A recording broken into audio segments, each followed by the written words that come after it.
Sveiki visi, su jumis aš Ingrid ir tęsiu temą, meilės temą, vyro ir moters santykiai. Ir tiesiog jau prasižiojau apie testą, kaip atpažinti save, ar tu vis dėlto esi motina santykiuose su vyrais, ar tu vis dėlto esi moteris. Kas dominuoja labiau, tai yra tas testas, kurį įgarsinu, tai yra psichologinis.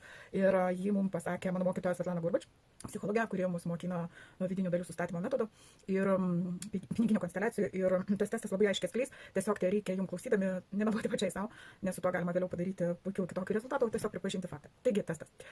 Išsiruošė vyrukas su mergina arba moteris su vyru pasiplaukyti valtelę. Nu ką, vyras irkluoja, ar ne? Irkluoja, moteris gėrisi, gamta, čia grožisi, romantika, visą ką. Irkluoja. Nu ir pavargo, tiesiog žmogui baigėsi resursai. Jisai ėmė ir atsigulė. Pirmas variantas. Moteris mato, kad ta valtį kažkur tai neša. Jinai ima ir pradeda pati irkluoti. Ar jūs ta moteris, kai vyras atsigulė šalia ir jūsų valtį neša? Ir jūs po kurio laiko apsižvalgote ir matote, kad ją kažkur tai nunešė labai toli. Jūs tiesiog atsisėdate ir pradedate tyliai verkti.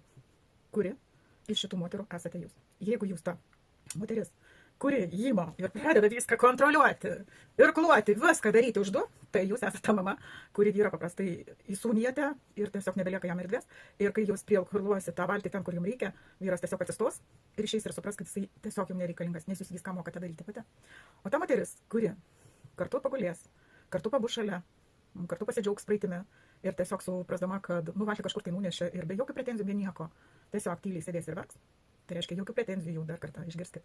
Ta, kuri tiesiog, blogai, yra labai blogai. Tai čia yra tikroji moteris, tada vyras vėl ims ir kluos ir nuplukdys ten, kur reikia. Bet pagrindinis dalykas yra be jokių pretenzijų. Tiesiog momente yra dabar tai ir viskas. Ir tai yra apie dviejų žmonių susitarimus. Taigi, testas trumpai, su jumis buvo aš Ingrid ir iki kito karto. Ate.